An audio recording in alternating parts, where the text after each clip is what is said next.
Happy New Year, everyone. This year I wanted to leave behind a lot of the stuff that's really impeded the enjoyment of my last few years. One of those is my really annoying tendency to overthink everything.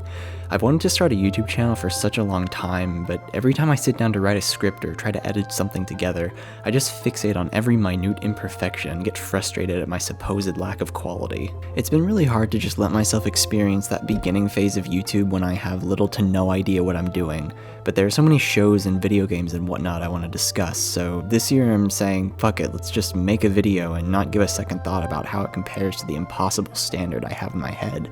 Speaking of shows, Community, it's the heartwarming show about a group of troubled individuals who form an unlikely connection at a low-end community college. And it's probably my favorite show. I just never get tired of watching it. It's the perfect show to watch with other people or by yourself when you need your faith restored in life.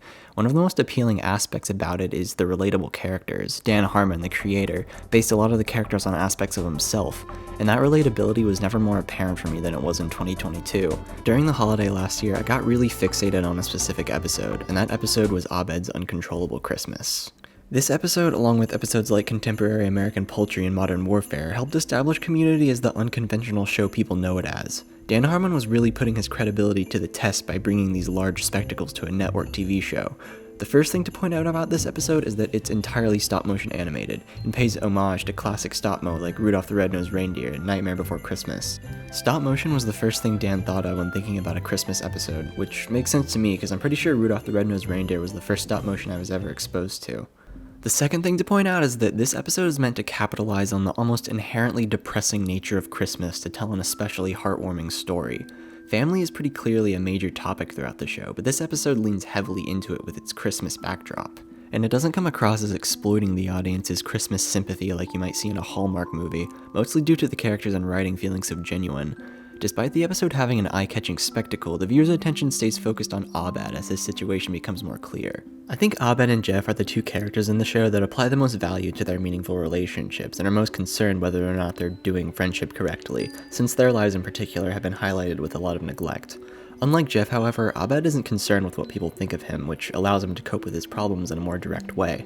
Because when someone like Abed deals with unwanted change, he can't possibly consider staying within the realm of his unpredictable reality for the solution to his problems. That's why he needs his reality to enter the medium of stop-mo. For him, it's a medium of comfort. So of course this episode starts out with Abed acknowledging that everyone's become stop-motion animated due to it being a very special Christmas. And of course the group gets worried about him, and mainly Jeff and Britta see it as a delusion. Since his friends don't share his enthusiasm for the holiday and his own school is treating it as arbitrary, Abed takes it upon himself to find the meaning of Christmas himself. The dean says if you don't get help, they might kick you out of school. Why would I want to be in a school that hates Christmas? And thus the study group follows him into his imaginary winter wonderland complete with wintry set pieces and musical numbers. I gotta talk about the music in this episode, both the songs and the score. Ludwig Göransson has always done a great job with Community from season 1 with its cozy, welcoming melodies to Abed's Uncontrollable Christmas. It all works so well, and I'm pretty sure Dan wrote all the lyrics for the musical numbers.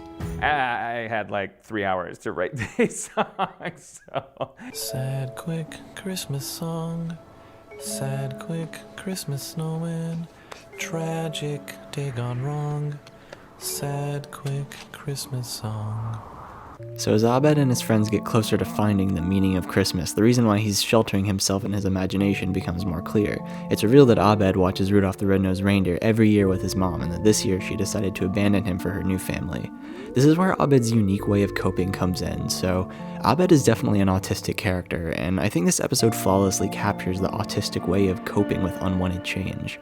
I think one of the reasons I like Community so much is because it empowers relying on those shows, movies, video games, and other works of art that feel purposeful to us. That's why the characters in the show are allowed to have seen any of the movies we've seen and talk about why they're so appealing. Abed realizes that the meaning of Christmas is whatever he wants it to be, and for him it means being with his study group. And I think the medium of stop motion lends itself well to that message. Stop motion is a really difficult and time-consuming medium to work in. Phil Tippett spent 30 years making Mad God by himself, but in this case it was the combined talent of a bunch of people that allowed the episode to be finished in such a timely manner. Another just great thing about Community is that the entire cast loved being part of it. I mean, it changed everything about my life, so It has to be number one.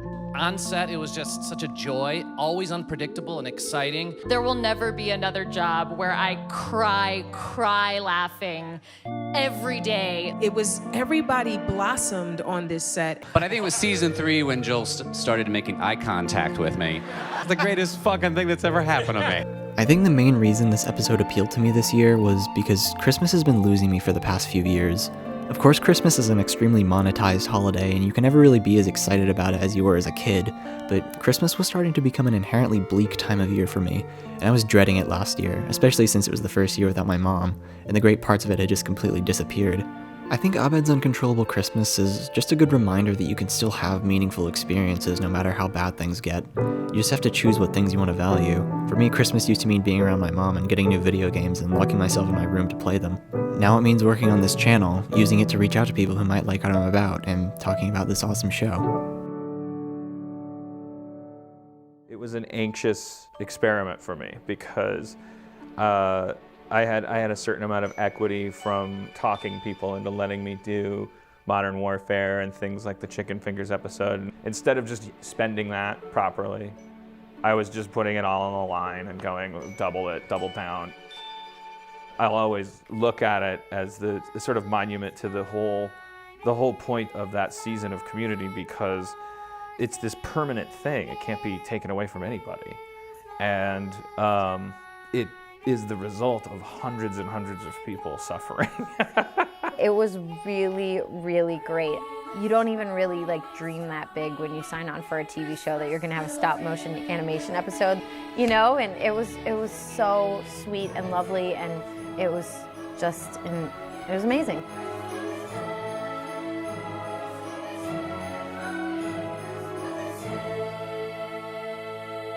Wow. I feel so much better now. I guess we don't need to be stop motion anymore. Well, why not just keep it going for the rest of Christmas? It just feels so right.